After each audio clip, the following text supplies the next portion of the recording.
নমস্কার সবাই, ভালো তো?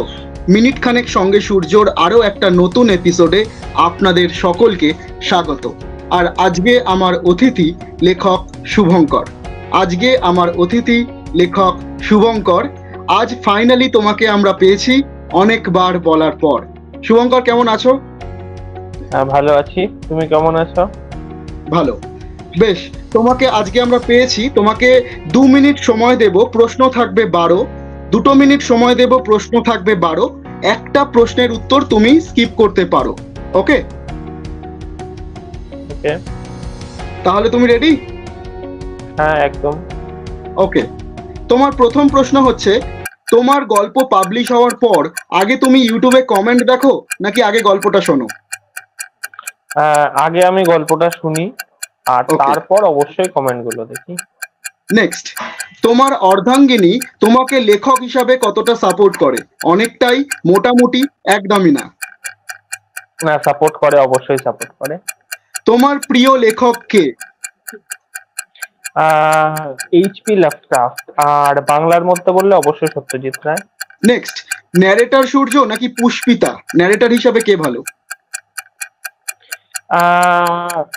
যেহেতু আমার গল্পের বেশিরভাগ গুলোই মানে পুরুষ কণ্ঠরই ন্যারেটার বেশি, তাই অবশ্যই তোমার গলাটা খুব ভালো লেগেছে। কিন্তু আরেকজন যে আছে তার ন্যারেটার যে আমি খারাপ সেটা বলবো না, দেখুন বেশ কিছু গল্পে ওর ন্যারেটার ছিল যেখানে ফিমেল ক্যারেক্টার কিছু বলেছে, সেটাও আমার বেশ ভালো লেগেছে।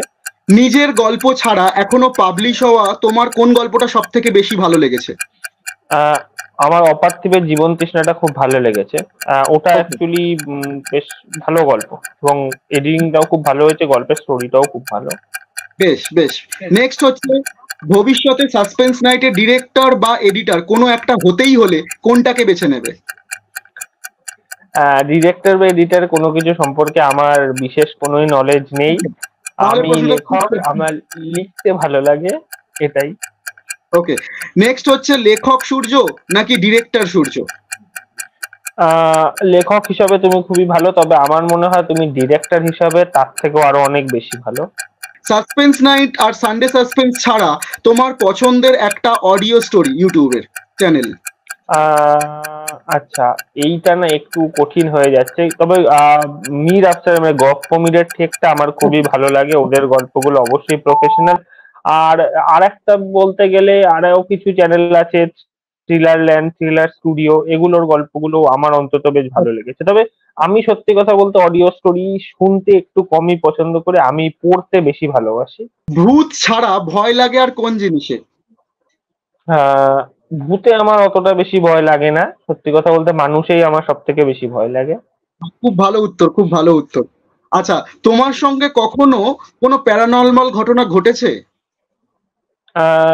না, আমার সাথে সেরকম কোনোদিনই কিছু ঘটেনি, যদিও আমি লিখি এইসব বিষয়, কিন্তু না, আমার সাথে কখনো কিছু আনফরচুনেটলি ঘটেনি বলবো। মানে ঘটলে খুশি হও? ঘটলে খুশি হব। ওকে, আচ্ছা, তোমার গল্প প্রিন্ট মিডিয়াতে নাকি ইউটিউব প্ল্যাটফর্মে কোথায় বেশি ভালো লাগে রিলিজ হলে?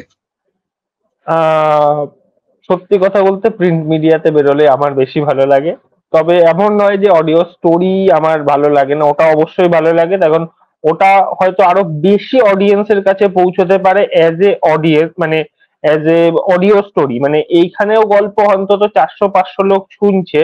আমি জানি বই বিক্রি হলে হয়তো 50 জনও পড়বে না, কিন্তু তবু আমার কোনো একটা দিক থেকে মনে হয় বই বেরোলে আমার বেশি ভালো লাগবে। তোমার 2 মিনিট সময় দিয়েছিলাম, তুমি অনেকটাই টাইম নিয়ে নিলে, কিন্তু আমি 12টা প্রশ্ন করেই তোমাকে ছাড়লাম, কারণ টাইমটা ম্যাটার না, প্রশ্নের উত্তরগুলো আমার জানার দরকার ছিল। আমি একটু বেশি কথা বলি, এবার তোমার কাছে 3টে বাউন্সার প্রশ্ন থাকবে, যে প্রশ্নের উত্তরগুলো তুমি ভেবে চিন্তে দিতে পারো, এবং উত্তরগুলো অবশ্যই দিতে হবে। আমার প্রথম প্রশ্ন হচ্ছে, তোমাকে একদিনের জন্য রিপোর্টার করে দেওয়া হলো, ওকে? এবার তোমাকে 3 জনকে 3টে প্রশ্ন করার সুযোগ দেওয়া হলো। তোমাকে বলা হলো যে লেখক সৌরভ সিনহা, রাজা মুখার্জি এবং আমাকে, তাহলে তুমি কাকে কি প্রশ্ন করতে চাও অ্যাজ এ রিপোর্টার? প্রথম জন কে বললে? সৌরভ সিনহা। ওকে ওকে, আর একজন? রাজা মুখার্জি। ও আচ্ছা, ওকে ওকে ওকে ওকে, তোমরা তিনজন লেখকের কথা বলছো তো? ওকে। আচ্ছা, বিষয়টা হলো দেখো, তোমাকে আমি যে প্রশ্নটা করব সেটা হচ্ছে গিয়ে তোমার এডিটিং যেগুলো আছে এই নিয়ে আমি কিছু জানতে চাবো, যে এডিটিং কিভাবে করো বা কিভাবে সেই এডিটিং গুলো হয়, নেরেশনটা কি করে করো, মিউজিক কি করে করো, এবং বিশেষ করে বিভিন্ন জায়গা থেকে তো কাট আউট হয়ে আসে, মানে যেরকম এডিটিং এর সময় ভয়েস বিভিন্ন জায়গা থেকে আসে, তো সেটাকে মার্চ করে প্রপারলি সিং করা আমি জানি কতটা কঠিন, তো সেটা তুমি করো, সেটা কিভাবে করো সেটাই অবশ্যই আমার নিজেরও খুব জানার ইচ্ছে। তুমি একদিন ফাঁকা থাকলে চলে আসো বাড়িতে, আমি তোমাকে দেখিয়ে দেবো, কোনো অসুবিধা নেই। অবশ্যই, ওটা আমার খুব ইচ্ছা আছে। আর বাকি লেখকদের থেকে আমার একটাই প্রশ্ন, সেটা হচ্ছে গিয়ে মেনলি যে জিনিসটাতে সব লেখকরাই ভোগে, তো যখনই কোনো লেখকদের সাথে পরিচয় হয় আমি ওই প্রশ্নটা তাদেরকে করি, তারা প্লট কি করে পায়। এখন ফাইন্ডিং এ প্লট আমার মনে হয় সব থেকে কঠিন একটা জিনিস। লিখে তো ফেলা যায়, কিন্তু প্লটটা খোঁজাটা খুব টাফ হয়ে যায়। ঘটনা বানিয়ে দেওয়া যায়, কথোপকথন বানিয়ে দেওয়া যায়, যদি কিনা প্লটটা খুঁজে পাওয়া যায়। তো ওরা খুব ভালো ভালো প্লট পেয়েছে, ওরা মানে খুব ভালো প্লট, খুব ভালো স্টোরিটা এর জন্য ওদের হয়েছে, তখন ওদের প্লটটা খুব ভালো। তো আমি ওদের দুজনের কাছেই জানতে চাইবো যে তারা প্লটের সোর্সটা কি, তারা গল্পের প্লটটা কোথা থেকে পায়, কোনো বই পড়ে বা অন্য কোনো লেখকের কোনো মানে কোনো ধরনের কোনো সাক্ষাৎকার বা কোনো ধরনের ইন্টারভিউ দেখে, নাকি রিয়েল লাইফ এক্সপিরিয়েন্স কিছু হয়েছে, সেটাই আমি জানতে চাবো অন্তত দুজনের কাছেই। ওকে, আমার নেক্সট প্রশ্ন হচ্ছে, রাইটার হিসাবে তুমি একজন রাইটার, তুমি গল্পের কন্টেন্ট অবশ্যই ভালো বুঝবে, তো গল্পের কন্টেন্ট অনুযায়ী রাইটার হিসাবে তুমি 1 2 3 হিসাবে আমাদের তিনজনকে সাজাও, মানে সৌরভ, রাজা এবং এটা এটা এটা একদমই সম্ভব নয়। তার মেন কারণটা হচ্ছে গিয়ে প্রত্যেকের লেখার স্টাইল আলাদা, প্রত্যেকে আলাদা ধরনের লেখে। এখানে তো আমি মাছের সাথে পাখির তুলনা কখনো করতে পারবো না, দুজন দুদিকে ভালো, একজন আকাশে উঠতে পারে, একজন জলে চলতে পারে, এটা উত্তর দেওয়াটা জাজমেন্ট হবে না কখনো। প্রত্যেকের স্টোরি আলাদা আলাদা ধরনের, এখানে আসছেই না কখনো এক্স্যাক্টলি এবারই অন্য। ভালো উত্তরটা দিয়েছো, মানে এটা সত্যি মানে একটা মানে যে রাইটার হিসাবে এটা বোঝা যায়, একটা রাইটারকে এই প্রশ্নটা করা মানে একটা রাইটার বুঝতে পারবে যে সত্যি এটা ডিফিকাল্ট প্রত্যেকের ক্ষেত্রে। আমরা রাইটার যারা লিখি গল্প, প্রত্যেকেই আলাদা আলাদা প্যাটার্নে লেখে। তুমি যেমন তোমার গল্পে সাইকোলজিক্যাল স্টোরি লিখতে ভালোবাসো, সৌরভের গল্প, সৌরভ খুব ভালো ক্লাইম্যাক্স তৈরি করে গল্পের মধ্যে। হ্যাঁ, আমি আবার কিছু তোমার এই গল্পগুলো লিখতে ভালোবাসি যেগুলো সত্য ঘটনা বলতে গেলে। হ্যাঁ, রাজা অন্যরকম গল্প লেখে, তো প্যাটার্ন গুলো আলাদা, তো এটা সত্যি জাস্টিস করা খুব মুশকিল আমাদের পক্ষে।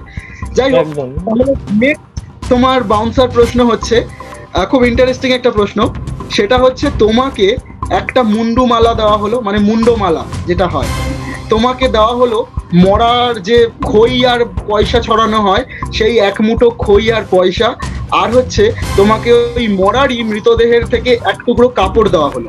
ঠিক আছে, তাহলে তুমি গিফট হিসাবে আমাদের সাসপেন্স নাইটের কাকে কোনটা দিতে চাও? সৌরভ সিনহাকে তাহলে মুন্ডমালা। আচ্ছা, রাজা, আমি টাইটেলটা মনে পড়ছে না, টাইটেলটা কি ছিল? ওকে, হ্যাঁ, তো রাজা স্যারকে আমি তাহলে খই, আর তাহলে তোমাকে কাপড়। আচ্ছা আচ্ছা, বেশ ভালো লাগলো। আচ্ছা সৌরভ, শুভঙ্কর, তুমি আজকে আমাদের এই মিনিট খানেক সঙ্গে সূর্যর এই অনুষ্ঠানে আজকে ফার্স্ট টাইম এলে, এবং তোমাকে অনেকদিন আগে থেকেই বলেছিলাম, বিভিন্ন কারণে সময় হয়ে উঠছিল না, আমার তো এই কয়েকটা মিনিট তোমার কেমন লাগলো? খুবই ভালো লাগলো, খুব ভালো লাগলো। মানে আমি কখনো ইন্টারভিউ দেবো ভাবিনি তো কোনোদিন, এটা তো আমার লাইফের প্রথম এক্সপেরিয়েন্স হলো, তো অবশ্যই ভালো লাগছে। মানে কখনো কোনো র্যাপিড ফায়ারে তুমি পার্টিসিপেট করেছিলে? ওকে, আর এরকম টাইপের যে প্রশ্ন আসবে এটা কি এক্সপেক্ট করেছিলে? না, একদমই না, এটা তো একেবারেই unexpected. Okay okay, thank you, খুব ভালো লাগলো তোমাকে আমরা এই লাইভে পেলাম আজকের এই প্রোগ্রামে। Thank you so much Shubhankar. দেখলেন তো আজকের মিনিট খানেক সঙ্গে সূর্যর অনুষ্ঠান, আজকে আমাদের সঙ্গে ছিল লেখক শুভঙ্কর। আপনিও কি আমাদের এই মিনিট খানেক সঙ্গে সূর্যর অনুষ্ঠানে আসতে চান? তাহলে অবশ্যই আজই আমাদেরকে মেল পাঠান। আমাদের মেল আইডিটা হলো sdentertainment1823@gmail.com। নতুন একটা এপিসোড নিয়ে ফিরছি, একটু ধরুন ধৈর্য।